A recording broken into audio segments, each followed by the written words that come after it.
Mesmo de pé, nós podemos abrir as nossas Bíblias no Evangelho de nosso Senhor Jesus Cristo, segundo João, capítulo 7. Nós vamos ler os versículos 1 a 13.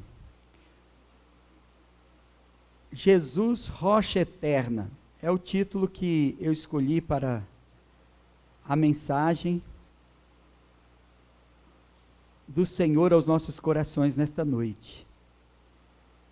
Jesus, rocha eterna, João 7, 1 a 13. Acompanhe suas Bíblias. A incredulidade dos irmãos de Jesus. Passadas estas coisas, Jesus andava pela Galileia, porque não desejava percorrer a Judéia, visto que os judeus procuravam matá-lo. Ora, a festa dos judeus, chamada de festa dos tabernáculos, estava próxima. Dirigiram-se, pois, a ele os seus irmãos e lhe disseram: deixa este lugar e vai para a Judéia, para que também os teus discípulos vejam as obras que fazes. Porque ninguém há que procure ser conhecido em público, e contudo realize os seus feitos em oculto. Se fazes estas coisas, manifesta-te ao mundo, pois nem mesmo os seus irmãos criam nele. Disse-lhes, pois, Jesus: o meu tempo ainda não chegou, mas o vosso sempre está presente. Não pode o mundo odiar-vos, mas a mim me odeia, porque eu dou testemunho a seu respeito de que as suas obras são más. Subi vós outros à festa. Eu, por enquanto, não subo, porque o meu tempo ainda não está cumprido. Disse-lhes Jesus estas coisas e continuou na Galileia. Jesus na festa dos tabernáculos, João 7, 10 a 13, diz assim: mas depois de seus irmãos subiram para a festa, depois que seus irmãos subiram para a festa, então subiu ele também, não publicamente, mas em oculto. Ora, os judeus o procuravam na festa e perguntavam: onde estará ele? E havia grande murmuração a seu respeito entre as multidões. Uns diziam: ele é bom, e outros: não, antes engana o povo. Entretanto, ninguém falava abertamente por ter medo dos judeus. Vamos orar mais uma vez? Senhor Deus e Pai, Deus Todo-Poderoso, obrigado, Senhor Deus, pela Tua palavra. Obrigado, Senhor Deus, porque o Senhor nos provê a palavra em nossa língua. Obrigado, Senhor Deus, porque o Senhor fala hoje aos nossos corações pela palavra da verdade e nos instrui no caminho reto. Perdoa, Senhor, os nossos pecados e dirige as nossas vidas pela palavra da verdade que acabamos de ler.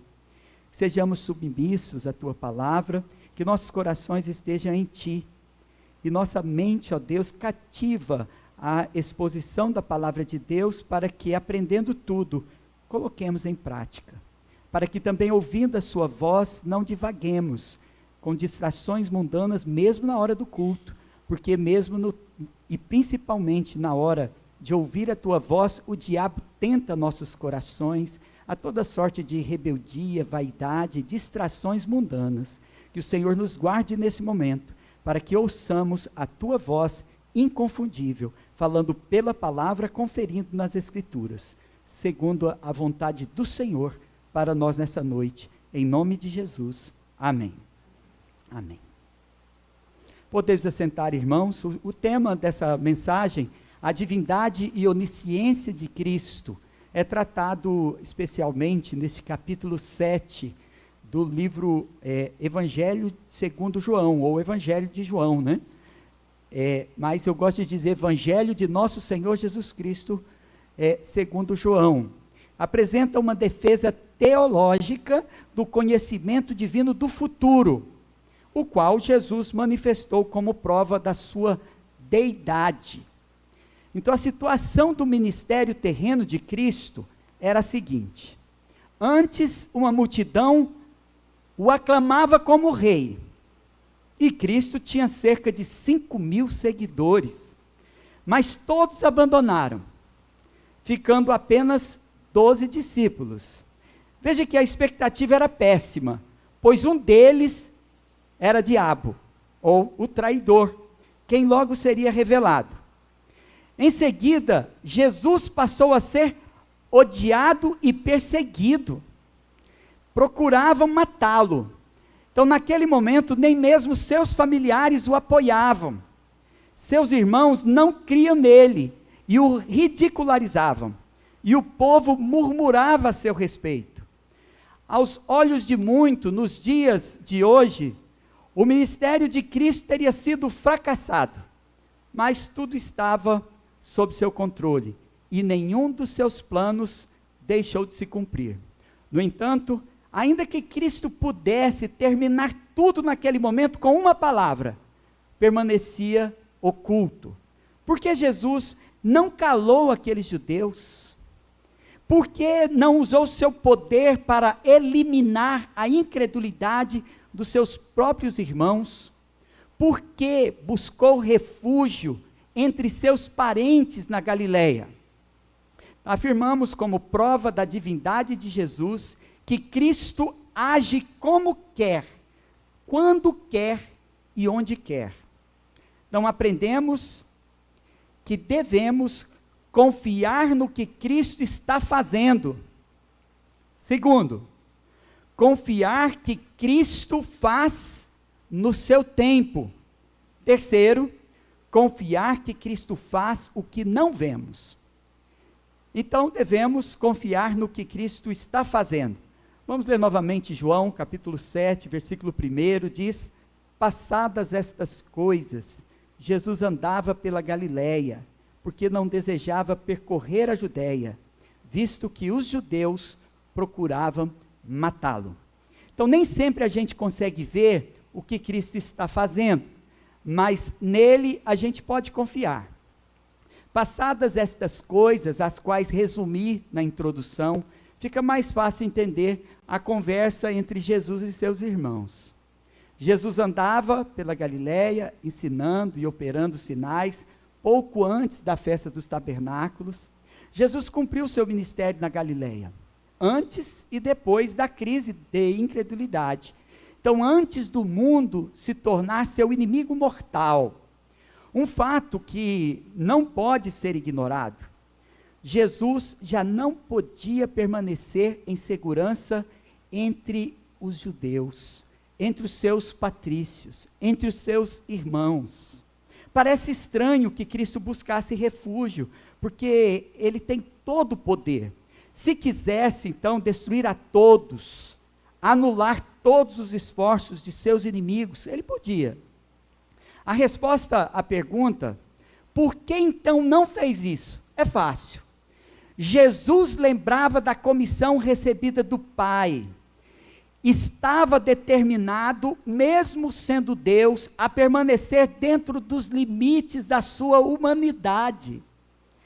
Isto se constitui um exemplo para nós, porque Cristo, sendo Deus, se fez servo humano. Muitos, sendo humanos, se enaltecem como se fossem deuses, mas não se dobram diante do senhorio de Cristo. Não vêm como o Cristo, como servo a servir a Deus e aos seus irmãos. Enquanto isso, loucamente, se afirmam deuses. Porquanto, afirmam o Espírito Santo por Paulo, Filipenses 2, versículos 5 a 8. Diz assim: tende em vós o mesmo sentimento que houve também em Cristo Jesus.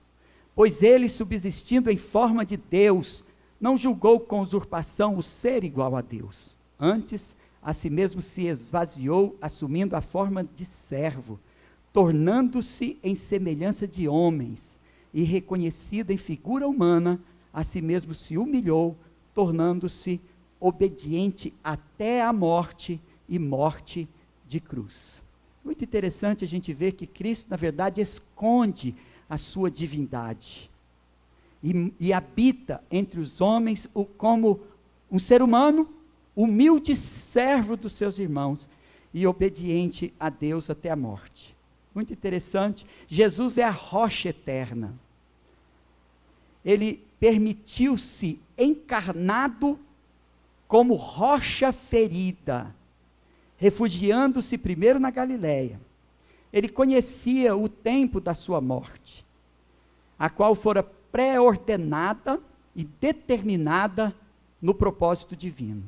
Não era próprio inquirir o que Deus determinou a nosso respeito em seus decretos, mas Cristo, sendo o próprio Deus, ele agiu como nós devemos agir, entendendo que os decretos de Deus são imutáveis e ele cumpre os seus decretos. E quem somos nós para questionar? Mas devemos nos limitar àquilo que ele nos ordena fazer.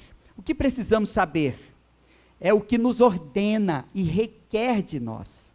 Como devemos viver a nossa vida?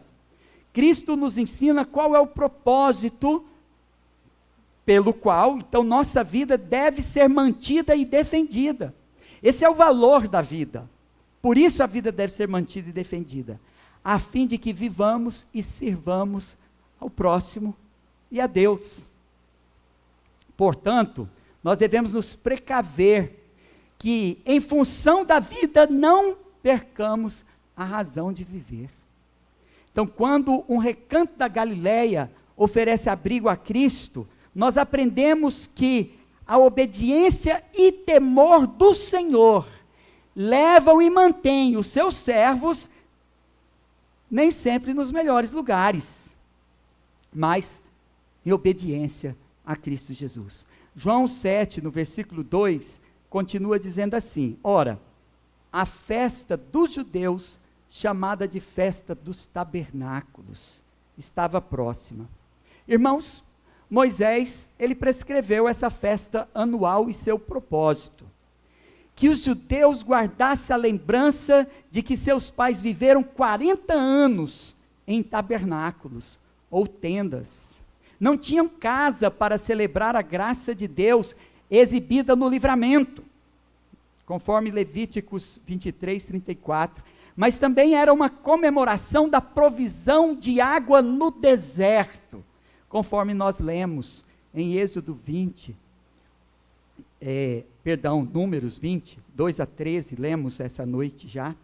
Agora, essa festa será o cenário para a declaração que Jesus vai fazer, nesse mesmo capítulo, no versículo 37, se alguém tem sede, venha a mim e beba.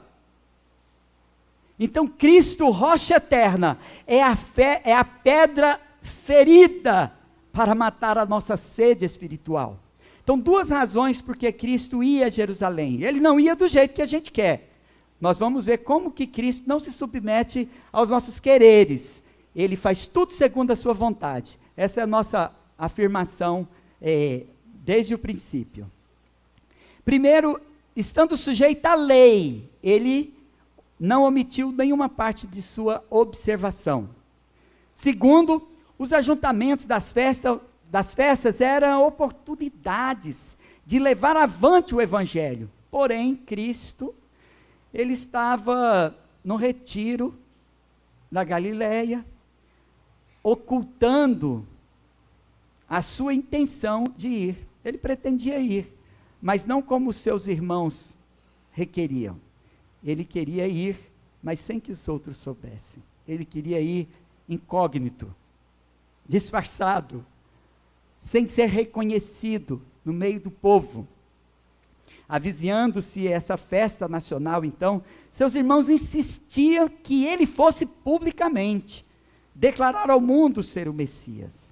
João 7,3 diz assim: dirigiram-se, pois, a ele os seus irmãos, e lhe disseram: deixa este lugar, vai para a Judéia, para que também os teus discípulos vejam as obras que fazem.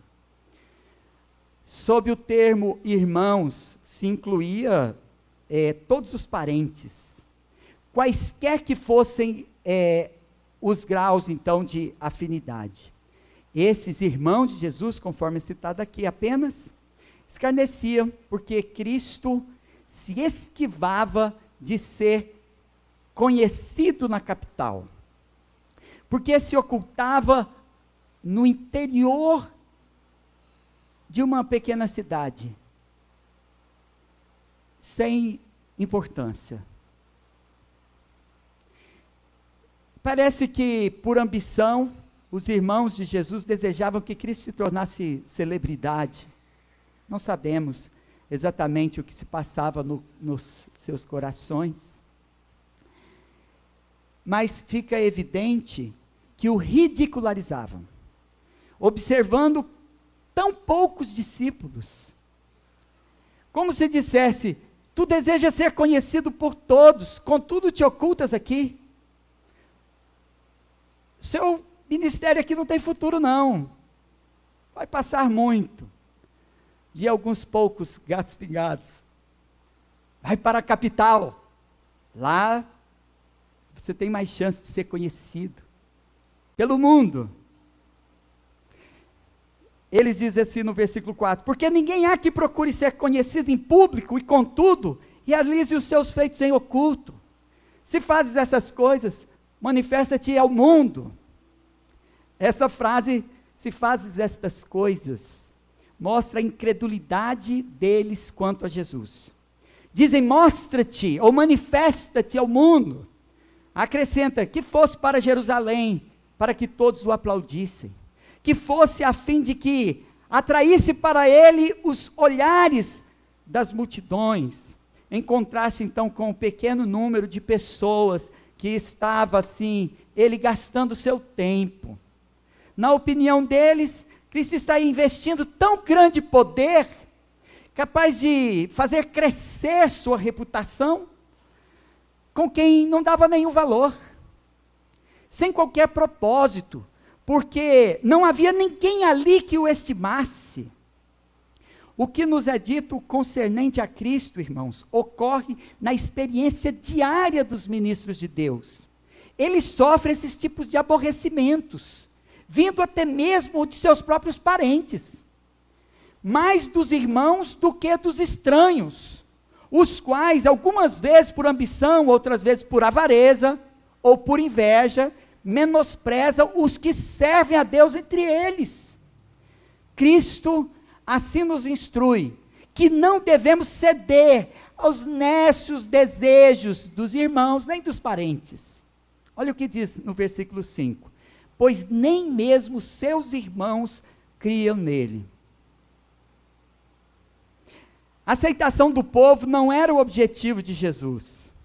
Ele não desejava ser aplaudido, aclamado pela multidão, afinal ele mesmo as despediu, confrontando-as, né? Confrontando-as com o seu próprio pecado, era suficiente para que elas se apartassem dele. Chamando-as a um compromisso verdadeiro com Deus, a tirar a máscara da hipocrisia e viver verdadeiramente o evangelho dele, era suficiente para que eles o abandonassem. Ele não tinha essa preocupação. A incredulidade é sintomática. Não criam nele, mas desejavam que suas declarações fossem expostas, postas à prova. Desprezível parentesco carnal, que nós valorizamos muito. Às vezes nós nos perdemos por causa de parentes.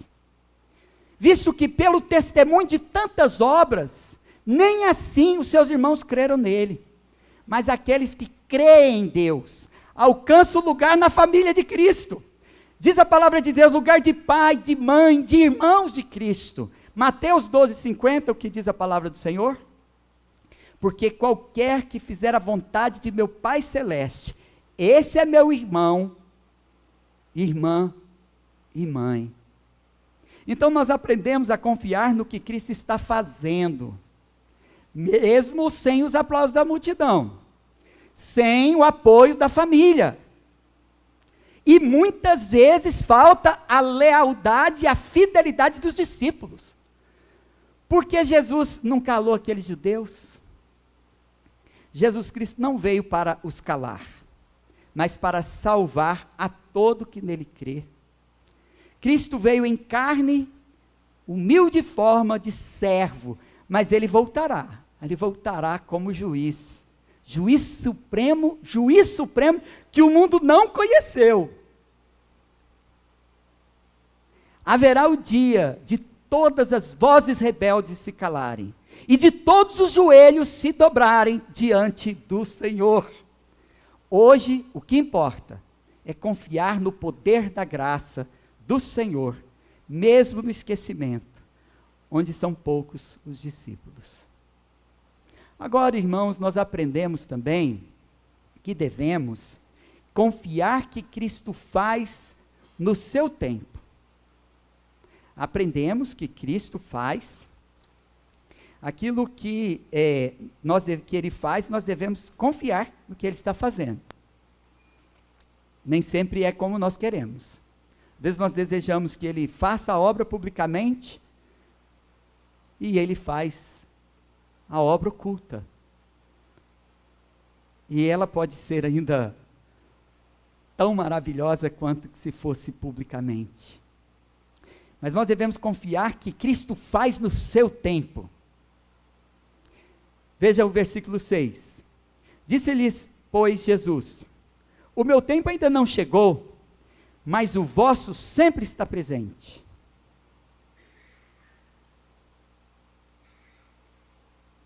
O tempo para sua manifestação pública e final estava determinado no conselho eterno da Trindade.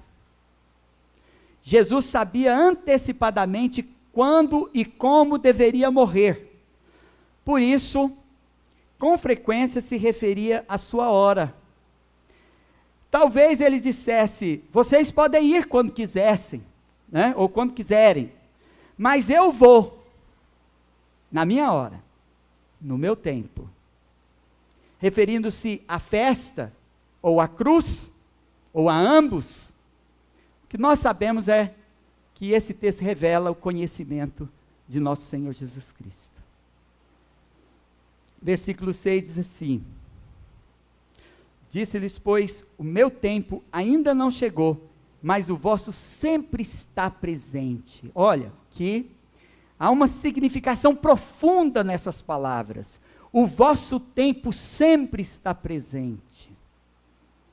Ele quis dizer que os irmãos dele estavam em perfeita harmonia com o espírito e práticas do mundo, que não tinham nada a temer.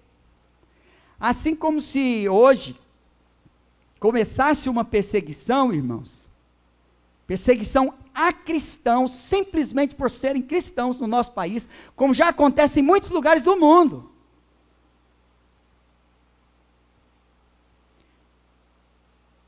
Que fossem considerados criminosos só pelo fato de serem cristãos.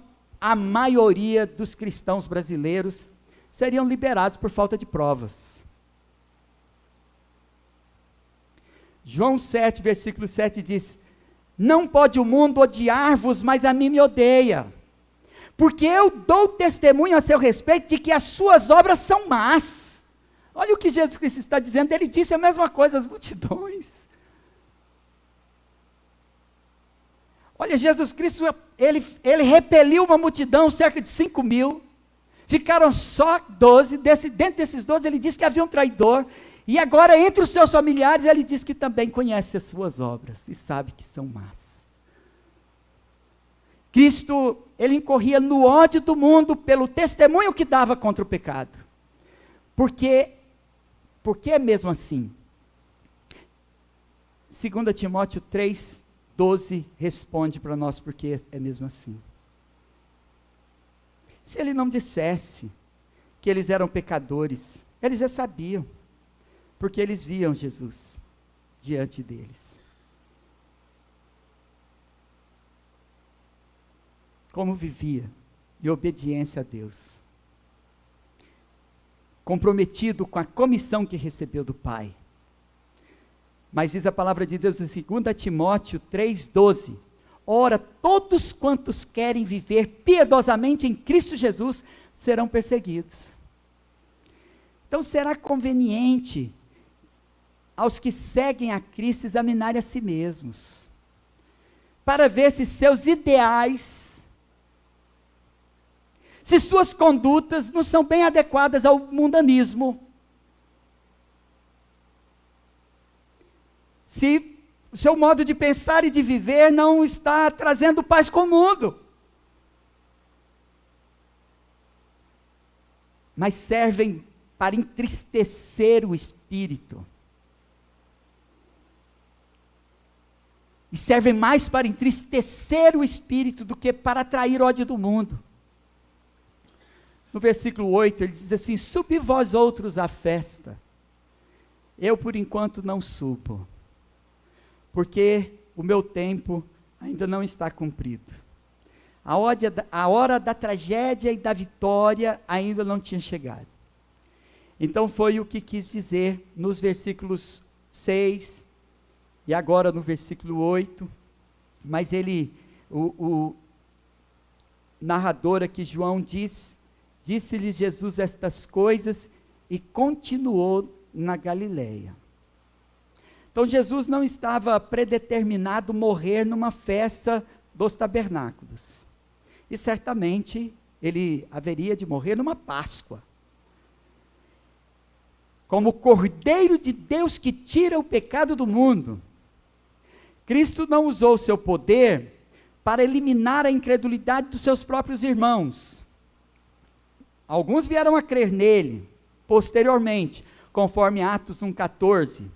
Então existe um tempo, o tempo da graça, e tempo de arrependimento para a vida, pela graça de Deus. Então nós devemos confiar no que Cristo faz no seu tempo. Ele veio chamar os pecadores ao arrependimento e a beber da água da vida do Espírito Santo, a qual ele dá aos que creem. Então nós aprendemos também que devemos confiar que Cristo faz o que não vemos. Leiam o versículo 9, diz assim, João 7,9 diz: mas depois que seus irmãos subiram para a festa, então subiu ele também, não publicamente, mas em oculto, ou incógnito, né? Quer dizer a mesma coisa. Com fé, nós podemos ver com a maior clareza aqui, que seus parentes e aqueles judeus não conseguiram. Nós podemos ver hoje. Nós estamos num ponto de vista privilegiado da história, né? E podemos ver aquilo que eles não perceberam. Mas bem-aventurado os que não viram, como está escrito em João 20, 29. Disse-lhe Jesus: porque me viste e creste, bem-aventurado os que não viram e creram. Ver para crer não tem nada a ver com fé, mas é uma exigência dos que não têm fé, ou que é contrário à fé. Como nós já sabemos que os irmãos de Jesus não criam nele, queria apenas pô-lo à prova, e ele não se sujeitou a esse jogo. Nós vamos ver ele aceitar, apresentar-se ressurreto e permitir-se tocar nas suas chagas por Tomé e seus discípulos. Mas isso foi um ato extraordinário de Deus. Se você diz assim: eu só vou crer se ele aparecer para mim, se ele me der um sinal, se ele me der provas, isso é problema seu. Porque quando ele quer salvar, ele faz brotar fé espontânea nos corações. Jesus havia se tornado uma figura de interesse nacional. Os irmãos de Jesus subiram sozinho e ele subiu incógnito, oculto. Jesus não quis subir da maneira nem com o propósito que seus irmãos sugeriram. Porque a obra de Deus não é do jeito que a gente quer, é do jeito que Deus quer. Nós devemos nos submeter ao que Deus faz, mesmo quando a gente não entende, mesmo quando a gente não vê nada. Porque Cristo trabalha assim. Ele não quis subir, ele não quis subir publicamente, mas em oculto. ele não será menos divino,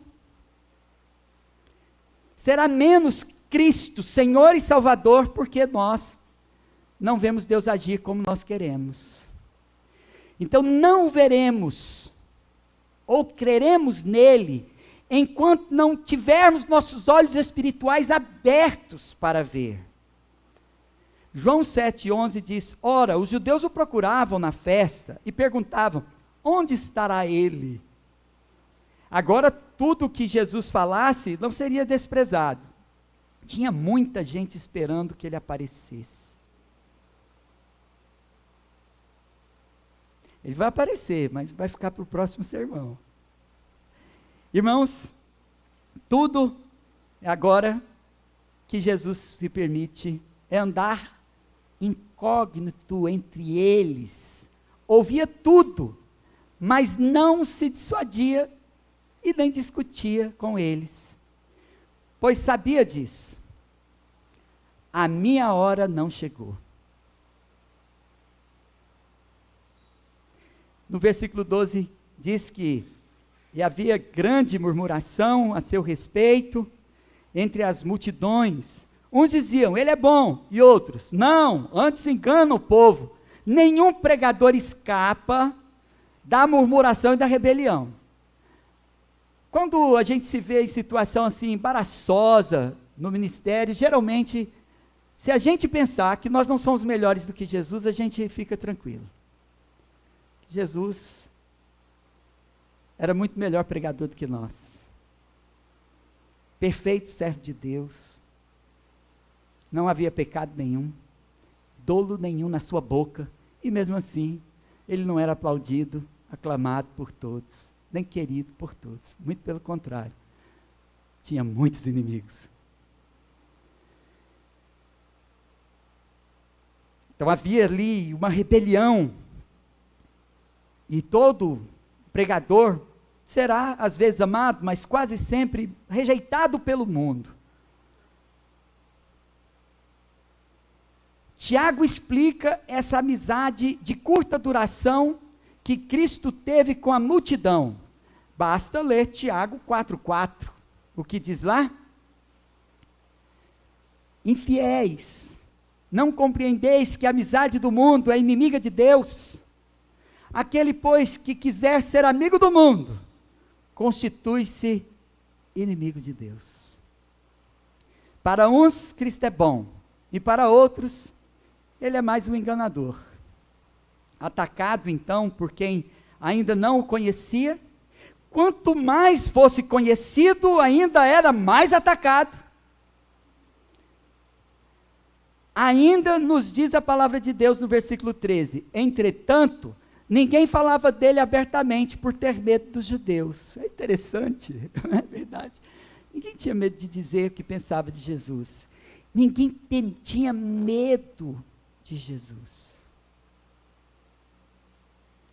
Todo mundo tinha coragem de dizer o que queria para Jesus. Mas tinha medo dos judeus. A quem se referia esses judeus, né? O texto se refere aos líderes da religião judaica. Reconhecer o Senhor é um ato de coragem. Se você pensa, não, então, seguir a Deus é um ato de rebeldia contra o sistema religioso. Isso é conversa besta, não é verdade? O que é sistema religioso? O que você está contestando ou o novo que você veio formar? Geralmente quem contesta todo o sistema religioso está trazendo um novo. O que convém é termos coragem de reconhecer o Senhor e falarmos dele abertamente. Porque alguns autoridades, religiosos, intelectuais, amigos, parentes, enfim, eles estão sempre impondo aos outros que Cristo é apenas um bom homem, mais um mestre, como outros mestres, e que enfim, no final, tudo é igual, porque todos os caminhos levam a Deus, toda religião é muito boa, o importante é ter uma. Eles querem impor isso. E nós também temos vergonha ou medo, por covardia, seja vergonha ou medo, de falar dele abertamente. Nós precisamos de coragem para falar dele abertamente. Então, Cristo é o único caminho de salvação da humanidade caída. Não há outro. Hoje, igualmente nós, precisamos decidir em face da iminente manifestação gloriosa de Cristo. Como eu disse, ele vem como juiz. Nós devemos hoje, porque no final toda boca confessará, todo joelho se dobrará, mas veja bem como, no futuro, isso vai acontecer. Mas hoje, abertamente, precisamos reafirmar, diante do mundo que o rejeita, quem é Jesus. Somente 2 juízos ou sentenças podem ser formulados a respeito de Cristo, irmãos. Ou se trata de um homem bom, ou de um enganador. Essa discussão era pauta da murmuração e do burburinho no meio da multidão. Porque Cristo não pode ser bom, a menos que seja filho de Deus e o caminho, a verdade e a vida, o único Salvador. Porque Deus, então, a si mesmo se declarou. Marcos 16:16. Quem crer e for batizado será salvo. Quem, porém, não crer será condenado. Então, só tem 2 grupos. Aqueles que creem, são batizados, são salvos. Aqueles que não creem, já estão condenados. Aí a humanidade toda se divide assim. Não é possível crer em Cristo apenas como um bom homem, mais um profeta. Ele é o único caminho de salvação da humanidade, e nós precisamos afirmar isso. Os ensinamentos e a pregação de Cristo são vitais para todas as almas imortais, fazendo o que não compreendemos, pois Cristo está no controle, tem todo o poder e reina para sempre. Opera quando quer, nós não podemos ver, resta-nos crer e obedecer, e diz a máxima, né? De autor ignorado. Ministério é servir e não ser visto. E eu acrescento, ministério é fazer Cristo conhecido e não buscar reconhecimento.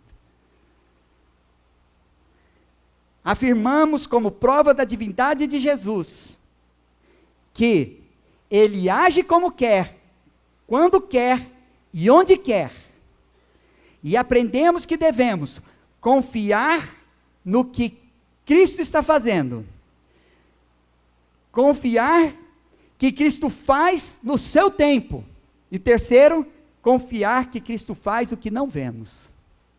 Então importa que os nascidos de novo se tornem membros da família de Cristo.